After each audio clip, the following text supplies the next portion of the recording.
De volta com o nosso RF com você e vamos então mais uma vez para as participações, vamos para a tela? Pode colocar aqui mensagens, o pessoal participando, é a Leia, boa tarde, ama esse programa. Leia, obrigada pelo carinho, viu? Beijo grande para você, quem mais? A Sônia mandou foto pra gente de TBT, olha só, a galera reunida, a mulherada também, beijos para vocês, lindas! A Elizabeth mandou foto também. Estamos morrendo de saudades da minha irmã Edileuza Sena, que foi em busca de seus objetivos e sonhos em Mogi das Cruzes, São Paulo. Beijo pra vocês, obrigada pelo carinho, viu? Da foto, da mensagem. Ó, o Bruno, nosso amigo, mandando também. Larissa, essa é uma das minhas fotos preferidas. Esse programa é nota 10 e você é nota 1000. Obrigada, meu amor. Parabéns pela apresentação e pelo seu cabelo que está mais que perfeito. Um beijo pra você. Bruno, obrigada pelo carinho. Agradeço, viu, pelos elogios e tudo mais, ó. Beijo grande pra você. Vou voltar pra cozinha pra gente fazer o nosso creme, pode ser? Vem juntinho comigo você aí de casa. Ó, já mudamos aqui. Batedeira já está prontinha, porque a gente vai usá-la também, não é, doutor? Exatamente. E aí? A gente vai fazer então agora o creme de mascarpone, que nada mais é do que um creme de chantilly, onde eu agreguei açúcar e mascarpone, tá bom? Então, as medidas lá. Vocês já tiveram aí na tela, tá? A gente vai colocar então aqui o chantilly. Chantilly. Já vai para a batedeira. Bem gelado, eu costumo colocar ele no congelador 20 minutos antes, tá bom? Ah, essa é a dica, pulo do gato, anota aí. Isso, para que ele fique bem geladinho e dê um creme consistente. Foi para a batedeira então. Isso, a gente vai então começar batendo aqui na velocidade baixa. Eu costumo bater aqui por uns 2 minutos e depois a gente passa para velocidade alta. Começa baixinho. Gostei da música, hein, Reginho?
Né? Ele fica um bolo gostoso também para se comer, mas para uma festa, para um aniversário, onde você está disposto a investir um pouquinho mais no bolo, é um bolo perfeito. Acho que vale a pena, Vale a pena, né? A gente está quase chegando, acho, no nosso Nós já estamos chegando no ponto de chantilly, acho que se der para mostrar a consistência. E eu vou agora colocando então, só pegar uma colher? Uma colher? Vou deixar. Entendeu? Encontrou? A gente vai colocar, agregando agora o mascarpone a essa massa. Ah, coloca tudo junto. Coloca tudo junto. Aos poucos vai colocando também, ó. É. E vai misturando tudo aí na sua batedeira. Ó, você de casa consegue acompanhar também a textura e um pouco do ponto desse recheio. Aumentamos a velocidade. Aumentamos a velocidade e a consistência está de creme de chantilly mais firme. Se eu fizer com cream cheese, é o mesmo processo? Mesmo processo. Ok. Mesmo processo. É a mesma coisa então, tá, gente? Aí com cream cheese é legal você acrescentar raspinhas de limão, que fica, dá um sabor gostoso, dá um toque. Lembra muito, com cream cheese lembra muito cheesecake, né? Ah, é verdade. O cheesecake que leva esses ingredientes. Exatamente. Então esse aqui é o ponto do chantilly, tá bom? Nós vamos desligar aqui agora. E deixa eu mostrar para vocês. O ponto é esse aqui, olha. O ponto fica um pouco no garfo, tá vendo? Ele nem cai porque tá um ponto firme, tá? E aí terminamos o nosso creme. Terminamos o creme e nós vamos já preparando o vinagrete de morangos. Eu piquei os morangos já em quadradinhos fininhos, tá bem? Pequenininhos. E nós vamos colocar o açúcar aqui, são 4 colheres de açúcar, tá bom? Tá ótimo. Com esse açúcar, o que vai acontecer? Ele vai começar a desidratar e formar uma calda. E isso é pra gente servir junto com o bolo para umedecer mais o bolo. Ai, tá que bom? legal, gente, que diferente. Então a gente vai servir com esse vinagrete de morangos. Deixa ele... Vamos deixar ele aqui descansando no cantinho. A gente vai agora partir para colocar o creme no bolo, tá bom? Ah, seria já a montagem. A montagem. Então, ótimo. Daqui a pouquinho eu volto, pode ser? Ótimo. A gente vai para... Tem mais mensagem, na verdade? A gente vai para a entrevista, daqui a pouco eu volto, doutor. Correto. Segura aí que eu já venho para essa cozinha deliciosa. A Elizabeth, olha o bolo de milho, o meu ficou moreninho. Elizabeth arrasou, fez a receita de ontem. Adorei, ficou grande, cresceu o seu bolo, hein? Maravilhosa, você mandou até foto. A Fátima, boa tarde, minha mãe adora o seu programa e eu também. Manda um beijo para ela e um para minha sobrinha Maria Ruth. Beijos, então, para essa família maravilhosa. Obrigada pelo carinho da audiência de vocês. A Luzinete, aqui de Campinas. Boa tarde, Lari. Minha foto preferida é essa. Amo o seu programa. Obrigada, viu? Assisto todos os dias. Você está linda, Luzinete. Agradeço pelo carinho, viu? Beijo grande para você. Obrigada.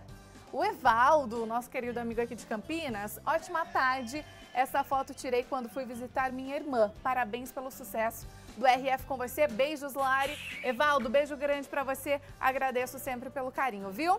E ó, agora vamos falar de um assunto bem importante.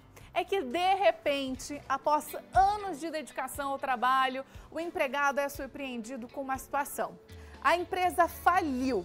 E nesse caos, é muito comum que o trabalhador não saiba o que fazer, o que de fato tem ou não direito a receber. Ou ainda, o que é de dever da empresa pagar aos funcionários. Pensando nisso, nós vamos conversar agora com o advogado, o Giovanni Ítalo de Oliveira, que vai esclarecer então todas as nossas dúvidas sobre esse assunto. A partir de agora, entramos no quadro Seu Direito. Você vem aqui comigo, daqui a pouquinho a gente termina o nosso bolo. Doutor, seja bem-vindo, muito bom recebê-lo, viu? Prazer é tudo Fique à vontade aqui no nosso programa. Daqui a pouquinho a gente toma um café da tarde com aquele bolo maravilhoso, viu? Que delícia. Meu convidado. Obrigado. Eu acho que essa, doutora, é uma situação muito difícil, não é? Às vezes alguns trabalhadores nem esperam por essa situação e se deparam com a falência, não é, da empresa. Muita gente não sabe o que fazer mesmo e quais são os direitos que ele mesmo tem? A grande maioria não sabe, né? Essa é a verdade. Quando acontece realmente a falência, muitas vezes a empresa dá demonstrações, efetivamente, de que ela vem sofrendo, que a saúde financeira dela vem balançada, ela acaba dando esse tipo de dica, né, ao próprio mercado e aos empregados. Mas a grande maioria das vezes fecha-se as portas, o empregado chegou para trabalhar, sequer sabe o que está acontecendo, porque é que estão com as portas fechadas. Às vezes chega lá, a empresa está totalmente fechada, não pode entrar, fala volta embora e tem que voltar mesmo e tudo certo. Eles acabam, na verdade, a grande maioria, sem saber o que faz, né? Fica na porta, não fica, vai embora, não vai embora. Eu tenho direitos, esses dias parados eu vou receber, a partir de agora está rescindido o meu contrato ou não, até que essas notícias acabam chegando, via de regra, até às vezes, por funcionários, mas a grande maioria das vezes, através dos sindicatos de classe, ou Ministério Público do Trabalho, ou algum outro órgão que venha trazer, efetivamente, aos empregados a notícia daquela falência. Doutora, agora uma dúvida.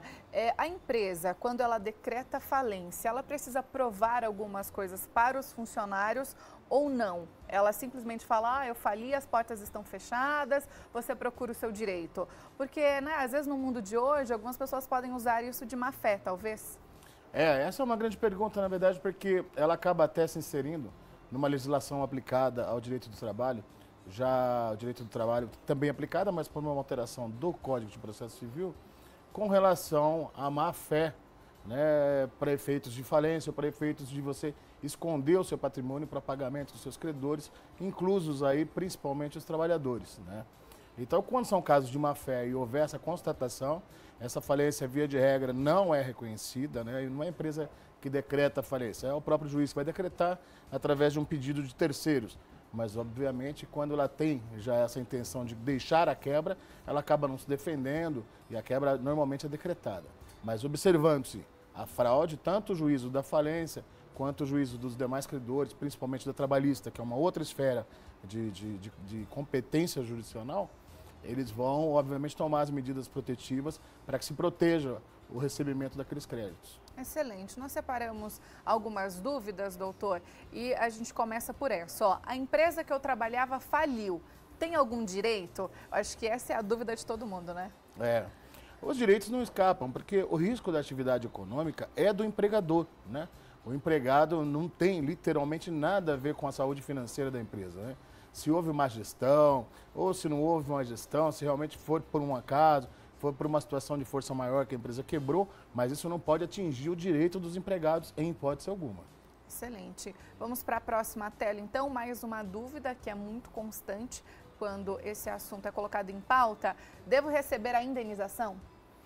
Todas as indenizações pertinentes à rescisão do contrato de trabalho, como se sem justa causa fosse demitido, né? Ou seja, o aviso prévio, as férias do 13º, a movimentação do fundo de garantia, seguro-desemprego e recebimento também da multa compensatória do saldo do fundo de garantia depositado. Ou devido, né? Porque às vezes na falência ela acabou não depositando também. Verdade. Ô, doutor, vamos imaginar uma situação, não é? O empregado estava afastado da empresa por motivos de saúde, ou se é uma mulher por conta de gestação e tudo mais. A empresa faliu. Ela tem os mesmos direitos dos outros trabalhadores que estavam ali normalmente? Sim, com certeza absoluta. A regra é que esses empregados eles estejam recebendo diretamente da Previdência Social, quer sejam afastados por doença, acidente do trabalho ou em razão da gestante aí no período pós-parto, etc. Então, normalmente eles já estão recebendo da Previdência Social os valores mensais e o contrato de trabalho em si está suspenso, tá? Mas o fato de haver a quebra ou não da empresa não tiram desses empregados o direito.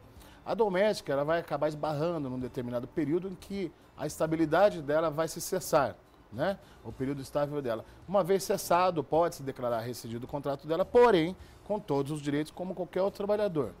Naquele que está afastado por acidente de trabalho ou por doença ocupacional ou mesmo qualquer espécie de doença, ainda que não correlacionada ao trabalho, esses não podem ter o contrato de trabalho rescindido. Eles vão ficar com o contrato suspenso e recebendo da Previdência até a efetiva alta, para que haja rescisão de contrato, ou até que eventualmente se aposente em razão dessa enfermidade, né? Ok, doutor. Vamos para mais uma dúvida. Pode colocar mais uma tela para a gente. E se você aí de casa está passando por essa situação, conhece alguém, tem alguma dúvida, pode mandar para a gente também no nosso WhatsApp, tá? O canal está aberto para você a partir de agora. Esse é o número 19995361820. A multa do FGTS deve ser paga também, doutor? Sempre, na ocasião, na questão da falência, sim. É o contrato como se fosse demitido normalmente, entendeu? Todos os direitos advêm realmente dessa rescisão de contrato de trabalho pela falência, eles vão ser recebidos, inclusive a multa pela dispensa injustificada, ou seja, a multa compensatória do fundo de garantia é de 40%, tá? Há quem confunda com 50%, mas esse 50% a fonte arrecadadora é outra. O empregador se onera com 50%, mas o empregado recebe 40%. 40%. Mais uma tela, por gentileza, pode colocar para a gente. Como garantir os direitos após a falência da empresa? Aí, muitas vezes, começa a dor de cabeça, não, doutor? Exatamente. Aí vai muito... É muito difícil você, dentro de uma falência, você observar, infelizmente isso é regra, alguém que venha a proteger os direitos dos trabalhadores, ou seja, o próprio síndico da massa falida ou o administrador dessa massa falida, venha a proteger ou tentar resguardar os direitos dos empregados. Isso, em regra, é feito pelo sindicato de classe, pelo Ministério Público do Trabalho e pelos advogados particulares eventualmente contratados por esses empregados. É muito importante que você veja efetivamente aquela coisa que nós falamos no começo. Houve uma fé, não houve, foi caso fortuito, para que o profissional, quer seja o representante da classe, pelos sindicatos, quer seja o Ministério Público ou o advogado particular, para que ele saiba qual a primeira via que ele deve tomar para proteger os direitos dos empregados. Se for, evidentemente, uma falência fraudulenta, né, as medidas devem ser muito mais rápidas, através de arrestos, através de pedido de tutelas de urgência, né, para que você garanta o efetivo recebimento dos seus créditos a posteriori. Ou seja, você bloqueia os maquinários, você bloqueia os equipamentos, os móveis, eventuais valores que se possuem em conta, eventuais créditos a receber, você já bloqueia esses valores antes mesmo do próprio andamento normal de um trâmite, de uma ação própria, para você resguardar o recebimento. Porque a demora, né, até a declaração da existência desse direito, pode gerar a venda desses móveis, ou mesmo que eles sejam escondidos, ou que eles sejam subtraídos do patrimônio da empresa, e depois o trabalhador tem direito, mas não leva. Não consegue receber. Exatamente. Existe um prazo, doutor, para que o empregador receba todos os direitos dele? Ele tem um prazo de 2 anos para postular na justiça após o término do contrato de trabalho, sob pena de haver por prescrito os direitos dele como trabalhador. No caso de uma falência, acaba projetando um pouco mais de um mês, mas eu prefiro que não se use isso, né? Ou seja, são 2 anos e um mês, porque em regra ele não cumpre o aviso prévio. E como esse período dos 30 dias do aviso prévio deve ser projetado no contrato de trabalho para efeitos também de prescrição, ele acaba ganhando mais um mês e ele tem então até 2 anos e um mês para propor ação contra a empresa. Mas nesses casos é melhor agir extremamente rápido para resguardar o recebimento, né? Porque imagina, se eu tenho que ter uma tutela de urgência para que eu garanta o recebimento, que eu prenda qualquer tipo de patrimônio ou bem dessa empresa, para no futuro receber, imagina se eu esperar 2 anos para depois entrar com a ação. Nossa, né? Aí vai ficar muito melhor difícil. já ser de imediato mesmo. Tem mais uma tela, pode colocar para a gente, por gentileza. Recebe o seguro-desemprego, doutor? Se Sim, a empresa falir. Recebe. O seguro-desemprego e o fundo de garantia fica muito mais fácil. O fundo de garantia é depositado, tá? Não devido, porque o devido a gente vai ter que executar junto com as demais verbas. Vai ter que entrar em ação judicial. Mas o seguro-desemprego, como a fonte pagadora é o governo federal, né? E o fundo de garantia, a fonte pagadora é a Caixa Econômica, mas não pagadora porque ela está como mera depositária dos valores que já lhe pertencem ao trabalhador. Então ela pode ser liberada diretamente pela Justiça do Trabalho, ou mesmo com a empresa falida também, através de simples comandos, né? Isso é tudo digital, tudo eletronicamente, já pode liberar diretamente o empregado, independente da falência. E doutor, se eu preciso, não é, contatar a justiça e tudo mais, contratar um advogado, quem que arca com esses custos? É o empregado mesmo? Olha, veja, eventualmente pode haver ação do Ministério Público Federal do Trabalho e o Ministério Público, via de regra, obviamente não cobra, né, não tem, mas a empresa acaba sucumbindo, acaba tendo que pagar despesas processuais também, ainda que revertida ao Estado, ou às vezes ao Fundo de Amparo ao Trabalhador, ou eventuais outras instituições. Com relação ao advogado particular e o sindicato de classe, tá? O particular, ele contrata, via de regra, um valor, né? De resultado, ou seja, a partir do resultado, se ele tiver a percepção de valores em pecúnia, ele tem uma participação, sempre varia em torno de 10% a 30% do valor do crédito recebido. E nesse caso específico, após a última reforma trabalhista, a Justiça do Trabalho determina também que se pague o valor que nós chamamos a título de sucumbência. Ou seja, no caso da empresa perder esses valores, ela for condenada ao pagamento desses valores, ela é condenada também ao pagamento dos honorários advocatícios do advogado, quer seja do sindicato ou particular, que assistiu a parte trabalhadora na ação trabalhista. É bom esclarecer também essas dúvidas. Vamos para a próxima tela, pode colocar, estamos no quadro Seu Direito, falando então sobre os direitos dos trabalhadores após a falência de uma empresa. Preciso fazer aviso prévio? O doutor já comentou que não é necessário. Acaba não cumprindo porque ela fechou as portas, fechou as portas, vai fazer o quê? Você vai cumprir aviso 30 dias sentado lá com a sua mochilinha. Só se for lá na frente. Não tem jeito, não é, doutor? Não tem o que fazer. A próxima tela, por gentileza. Como dar baixa na carteira de trabalho de uma empresa falida? Essa é exatamente aquela questão. Se você tiver atenção, quer seja do síndico, né, do administrador da massa falida, ou mesmo atenção daquele pessoal que prestava os serviços, né, de contador ou serviços administrativos de recursos humanos da empresa, esse caminho se encurta muito, né, porque eles próprios fazem a baixa. Então nada impede que a empresa, uma vez falida, faça a baixa da carteira de trabalho, ou seja, está com a baixa da carteira, assina, carimba, faz o comando eletrônico para liberação do fundo de garantia e seguro-desemprego, e o empregado já sai de lá com a carteira dado baixa, né, com a carteira com a baixa do contrato de trabalho. Não acontecendo esse fato, Essa baixa da carteira do trabalho vai ser dada pela Justiça do Trabalho através daquelas instituições que eu já lhe disse, sindicato, Ministério Público ou o advogado, que são os postulantes, né? E a Justiça do Trabalho, através de determinação do juízo, vai proceder essa baixa lá. Mas a baixa em si da carteira não é impeditivo para nada, tá? Então há muitas pessoas, é muito bom esclarecer isso, porque há muitas pessoas que imaginam que eu sem baixa na carteira não consigo outro emprego, não, aí olha, mas está sem baixa e vai mandar eu voltar. Não, tá? O fato de você não possuir a baixa na carteira não impede uma nova anotação na carteira de trabalho. Ela pode ser registrada com um novo vínculo, através do novo emprego que você começou a trabalhar, independentemente da baixa na carteira ou não. Principalmente agora, né, com essa nova legislação que nós chamamos da liberdade econômica, que instituiu a carteira de trabalho digital. A partir de setembro, né? De setembro do ano passado. Ela não é obrigatória, mas ela já está instituída.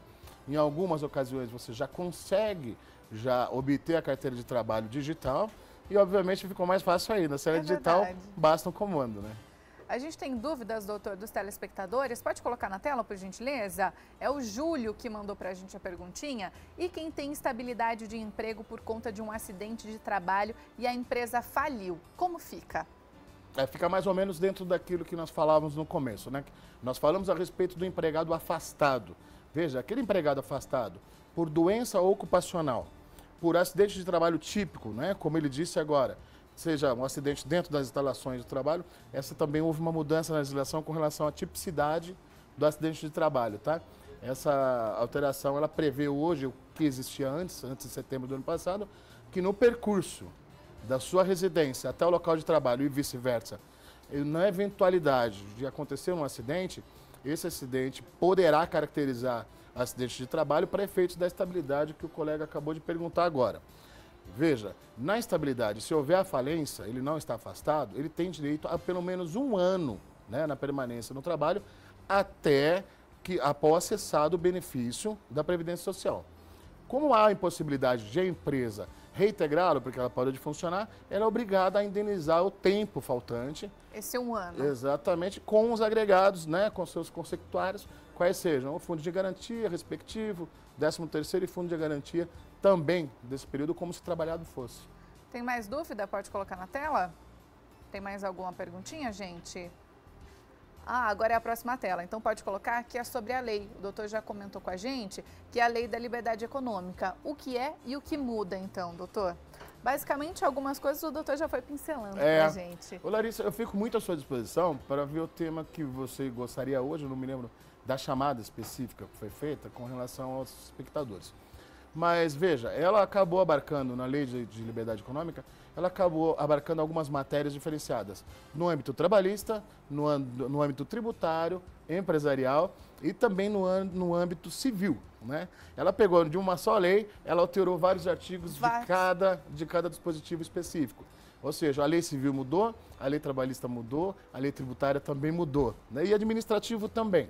Para a gente ficar na trabalhista ali, nessa questão de empresas que falem, mudou algo, doutor? Não, para efeitos de falência não. Mudaria no caso do colega que ele perguntou, por exemplo, a tipicidade do acidente de trabalho em caso de itinerário, né? Hoje já não há essa previsão, infelizmente. Porque antes, né, como o doutor comentou, no percurso, se você sofreu algum acidente, era acidente de trabalho. Agora não mais. Agora Os não é mais. Os acidentes têm que acontecer dentro da empresa. Dentro do âmbito da empresa, como um acidente típico, né? Ou equiparado ao acidente de trabalho, às doenças ocupacionais.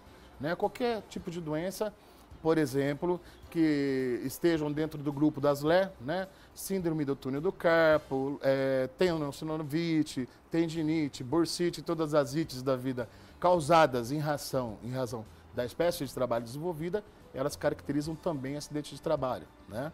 E outras doenças de pulmão, em razão da inalação de produtos defensivos agrícolas, de insumos, inalação de pedras, no caso de marmoraria, pedreiras, etc. Essas doenças são típicas do acidente de trabalho. Mas o que essa lei disse hoje é que a questão do acidente no itinerário, em si, ele acaba não caracterizando o acidente de trabalho para esses efeitos. Veja, Larissa, não houve ainda uma discussão a respeito, ou pelo menos uma decisão, não que não haja ações, a respeito da constitucionalidade dessas alterações, né?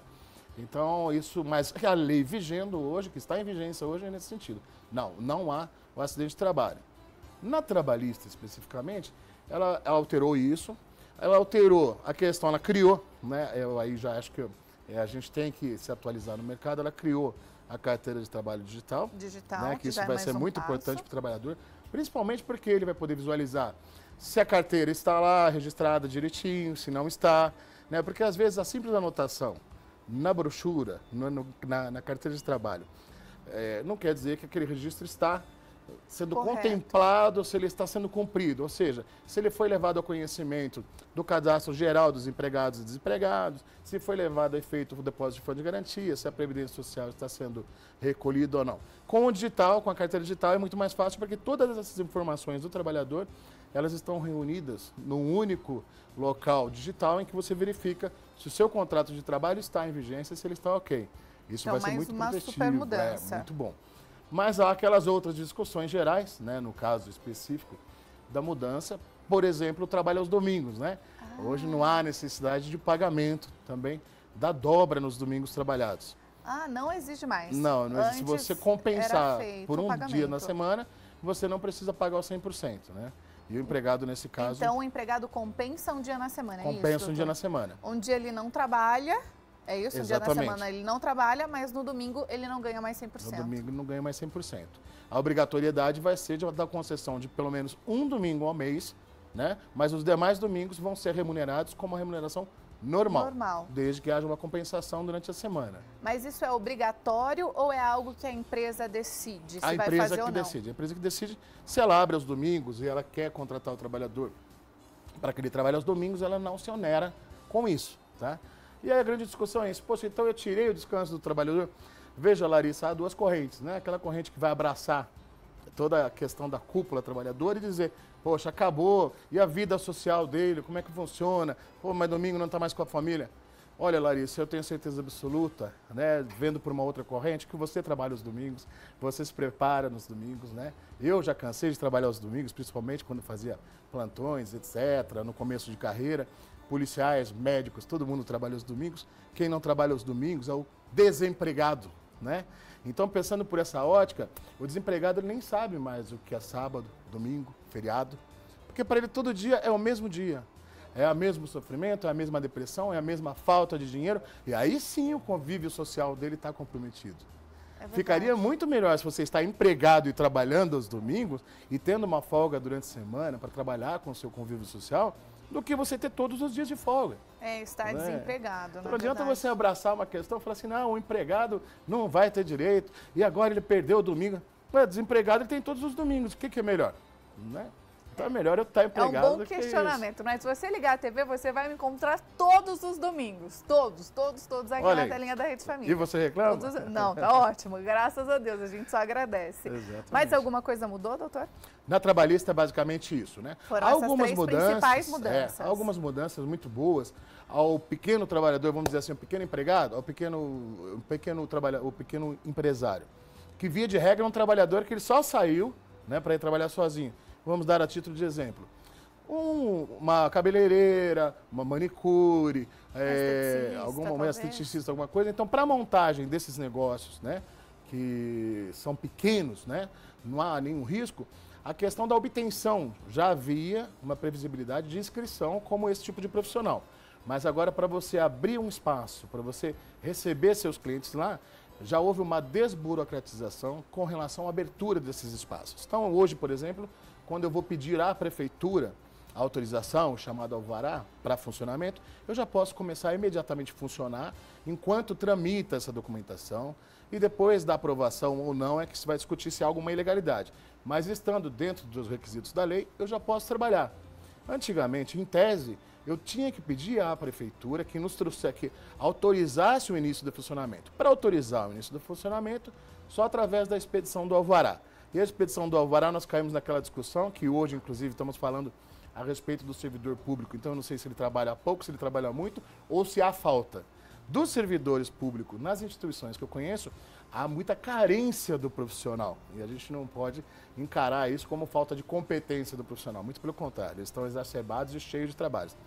Mas quando esbarrava na prefeitura, o alvará não saía. Então você tem uma previsão legal de 90 dias e eu tô querendo trabalhar, eu preciso trabalhar, investir no meu negócio, eu sou uma cabeleireira, comprei uma cadeira nova, comprei todos os meus equipamentos e não posso trabalhar porque não saiu o alvará. Se eu abrir a porta, o que acontece? A prefeitura vem, me lacra e me multa. Hoje não. Então, hoje, para você evitar essa burocracia, você já pode abrir o seu estabelecimento, você já pode trabalhar direitinho. Obviamente, estude a lei para ver se o local permite, se não permite, né? Zoneamento, respeitado o barulho, respeitado a lei do silêncio, respeitado o sossego dos vizinhos, aquelas coisas que são bem básicas. Mas você já pode, por exemplo, já começar a trabalhar e aguardar a tramitação dos seus documentos. Uma ótima mudança e que vem para ajudar muita gente, bastante, não é? Bastante, com certeza. Doutor, queria agradecer por ter compartilhado todo o seu conhecimento aqui com a gente, com os nossos telespectadores. Eu acho que o direito é uma faculdade que, se todo mundo pudesse, teria que fazer, porque a gente precisa entender um pouco mais das nossas leis, não é? E como a gente não pode sair fazendo faculdade por aí, a gente não tem tempo, não é verdade? O doutor vem para nos ajudar e a esclarecer todas as nossas dúvidas. Fica o convite. O doutor volta mais vezes, a gente fala de outros pontos também que mudaram aí na lei, pode ser? Claro, com certeza. Larissa, eu estou à sua disposição sempre, tá bom?